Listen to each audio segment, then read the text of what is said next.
Hello guys, আসসালামু আলাইকুম। আপনারা সবাই কেমন আছেন? আশা করি আপনারা সবাই অনেক অনেক ভালো আছেন। আলহামদুলিল্লাহ, আল্লাহর রহমতে এবং আপনাদের দোয়ায় আমিও অনেক ভালো আছি। আসলে আজকে আমার ক্যামেরার সামনে আসার পিছনে কিছু কারণ আছে। আমি কখনো ভাবি নাই বা চিন্তাও করি নাই যে আমি কখনো এসব বিষয় নিয়ে ক্যামেরার সামনে কথা বলবো। কিন্তু আমি যদি আজকে এসব বিষয় নিয়ে ক্যামেরার সামনে কথা না বলি, তাহলে হয়তো আমি আমার নিজের কাছেই নিজে সারা জীবন অপরাধী থেকে যাব। তাই ক্যামেরার সামনে এসে এই কথাগুলো বলা। তো আশা করি আমার কথাগুলো সবাই ধৈর্য সহকারে শুনবেন এবং যদি কোনো ভুল ত্রুটি হয়ে থাকে সবাই ক্ষমা সুন্দর দৃষ্টিতে দেখবেন। তো আসলে আমি আজকে যে কথাগুলো বলতে এসেছি, আপনারা সবাই জানেন যে ঈদের আগের থেকেই একটা জিনিস খুব চর্চাতে আছে যে ইপ্তি নামের একটা ছেলে, সে অনেক টাকা দিয়ে একটা খাসি কেনে এবং সেই খাসিটা সে তার বাবাকে গিফট করে। এবং এই খাসিটা এত টাকা দিয়ে কেনার পর থেকেই যত হচ্ছে সমস্যার সৃষ্টি হয়। সেটা হচ্ছে যে এই ছেলে এত টাকা কোথায় পেল এবং এই টাকার উৎস কী, তার বাবাকে এই বিষয়ে আমাদের সাংবাদিক ভাইয়েরা এবং বোনেরা অক্লান্ত পরিশ্রমের পরে তার বাবাকে এটা খুঁজে বের করেন এবং তার বাবার সাথে যখন আমাদের সাংবাদিক ভাই বোনেরা কথা বলেন, তো তখন হচ্ছে তার বাবা ইপ্তিকে অস্বীকার করে।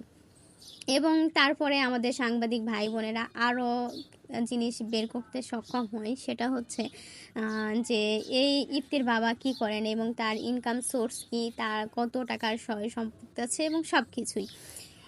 তো পরে দেখা যায় যে ইপ্তির বাবা মতিউর, উনি হচ্ছেন দুই বিয়ে করছেন।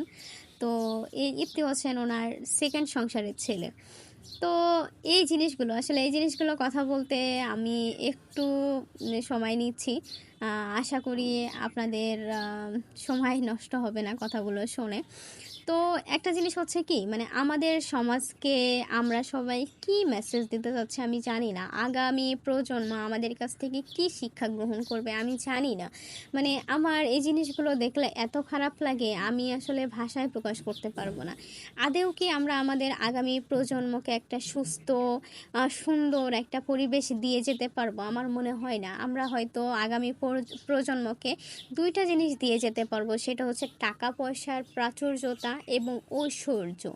মানে আমরা এই চাকচিক্য এবং টাকা পয়সার পিছনে ছুটতে ছুটতে আমরা আমাদের মানবিক মূল্যবোধগুলো ভুলে গেছি। আমরা যে আশরাফুল মাখলুকাত, এই জিনিসগুলো আমরা ভুলে গেছি। আসলে এই জিনিসগুলো হচ্ছে আমাদের সব থেকে আসল জিনিস। মানে একটা মানুষই তো হয় তার বিবেকের জন্য। এবং একটা মানুষের মধ্যে যদি বিবেক না থাকে, ভালো মন্দের বাছ বিচার না থাকে, তাহলে আমার মনে হয় না তিনি কোনো মানুষ। এবং দিন দিন আমাদের সমাজটা ধ্বংসের পথে যাচ্ছে এবং তার জন্য দায়ী আমি, আপনি, আমরা, আপনারা সবাই। কেউ হচ্ছে অন্যায় করতেছে, কেউ মুখ বুজে সহ্য করতেছে, কেউ তামাশা দেখতেছে, কেউ ভাবতেছে যে আমার সাথে তো হচ্ছে না, ওর সাথে হচ্ছে, তো আমার কি। তো এইভাবে তামাশা দেখতে দেখতে দেখবেন যে আপনার ঘরেও এই জিনিসটা কখন হানা দিয়েছে আপনি নিজেও টের পাচ্ছেন না। তো আমার মনে হয় যে এখনই এই সব বিষয়গুলোর প্রতি আমাদের সোচ্চার হওয়া উচিত, আমাদের কথা বলা উচিত।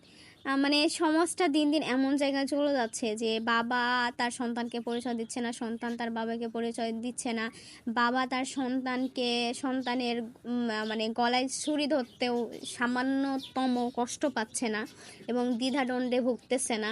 সন্তান তার বাবাকে রাস্তায় ফেলে যাচ্ছে, স্বামী তার বউকে খুন করতেছে, বউ তার স্বামীকে খুন করতেছে, বউকে ঘরে রেখে বাইরে যাচ্ছে পরকীয়া করতে। মানে এই জিনিসগুলো, মানে আমি কি বলবো, এগুলো দেখলে আমার এত খারাপ লাগে যে আমরা মানুষেরা কি কখনো মানুষ হব না? আমাদের বিবেক বোধ কি কখনো কাজ করবে না? মানে আমরা কিসের পিছনে ছুটতেছি, এটা কি আমরা কখনো ভেবে দেখেছি? আমার মনে হয় আমরা ভেবে দেখি নাই। যদি ভেবে দেখতাম তাহলে আমরা নিজেরাই নিজেদের ধ্বংসের কারণ হইতাম না। আমরা আমাদের নিজেরাই নিজেদেরকে ধ্বংস করতেছি। সুযোগ মতো আমরা ব্যবসায়ীরা বিভিন্ন জিনিসের দাম বাড়িয়ে দিচ্ছি এবং আলটিমেটলি এটার ক্ষতি কিন্তু আমরা নিজেরাই নিজেদের ক্ষতি করতেছি, যেটা আমরা বুঝতে পারতেছি না। সাময়িকভাবে মনে হচ্ছে, ইস, আমি এত টাকা দাম বাড়িয়ে দিলাম, আমি মনে হয় জিতে গেছি। ঈদের সময় কাপড় ব্যবসায়ীরা কাপড়ের দাম বাড়িয়ে দিচ্ছে, সুযোগ মতো তেল ব্যবসায়ীরা তেলের দাম বাড়িয়ে দিচ্ছে। তো আলটিমেটলি যে বাজার একটা অস্থিতিশীল পরিস্থিতি তৈরি হচ্ছে, এর জন্য দায়ী আমরাই। এবং আমার মনে হয় এই সব বিষয় নিয়ে আমাদের সবার কথা বলা উচিত। এবং আমার মনে হয় কি জানেন, যে একাভাবে না কখনোই কোনো মানুষ ভালো থাকতে পারে না, ভালো থাকতে হয় সবাইকে নিয়ে।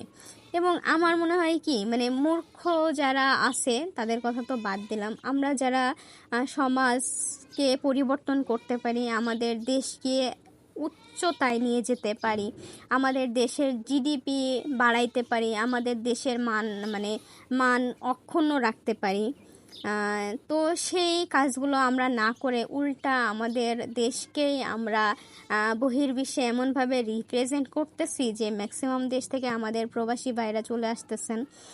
এবং কোনো দেশের ভিসা পাইতে এমন হ্যাসেল মনে লাগতেছে। তো এইগুলা সবাই আপনারা কম বেশি জানেন। তো আসলে এই রাজনীতি বা এইসব নিয়ে কথা বলার আমার উদ্দেশ্য না। আমার উদ্দেশ্য হচ্ছে যে আমরা যে মানুষ, আমরা এটা ভুলে যাচ্ছি আমাদের কাজ কি, আমরা পৃথিবীতে কেন আসছি, এই জিনিসটা আমরা ভুলে যাচ্ছি দিন শেষে টাকার পিছনে ছুটতে যেয়ে। আসলে কি আমাদের এত টাকার কোনো প্রয়োজন আছে? আমার মনে হয় না এত টাকার কোনো প্রয়োজন আছে। আসলে যদি নিজের মধ্যে মানবিকতা বোধ না থাকে না, তো আপনি টাকা পয়সা দিয়ে কখনো মানুষ হতে পারবেন না, ঠিক আছে? আপনি থাক, সেটা না বলি, আপনারা সবাই বুঝে নেবেন আশা করি।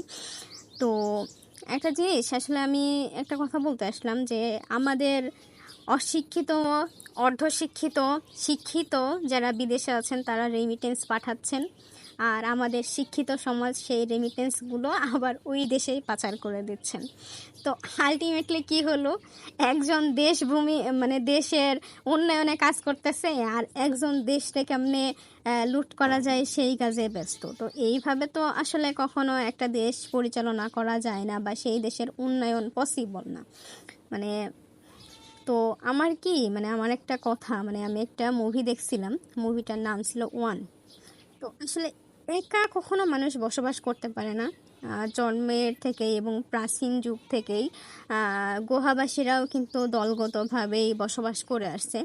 তো আপনি একা না কখনো ভালো থাকতে পারবেন না। আপনি ভাবতেছেন এত টাকা পয়সাই করতেছি, আমার ছেলে তো দুধে ভাতে আছে, আমার বউ তো দুধে ভাতে আছে, আমি তো দুধে ভাতে আছি, বাকি সব উচ্ছনায় যাক, গোল্লাই যাক, আমার দেখার দরকার নেই।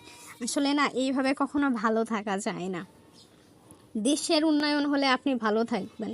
একদিন দেখবেন, এই যে করোনার সময় গেল না, এই করোনার সময় না অনেক মানুষ বুঝতে পারছে দেশ কি, একটা দেশের পতাকা কি, একটা দেশের নাগরিকত্ব কি, তখন বুঝতে পারছে। আশা করি আপনারাও একটা সময় বুঝতে পারবেন যে আমরা নিজেদের দেশের উন্নয়ন না করে বাইরে নিজেদের উন্নয়ন করতে যেয়ে আমরা নিজেরাই ক্ষতির সম্মুখীন হয়েছি। তো আমি জানি না সেই বোধোদয় আপনাদের যখন হবে ততদিন আসলে দেশের কত ক্ষতি হয়ে যাবে এবং আপনাদের কত না ক্ষতি হয়ে যায়।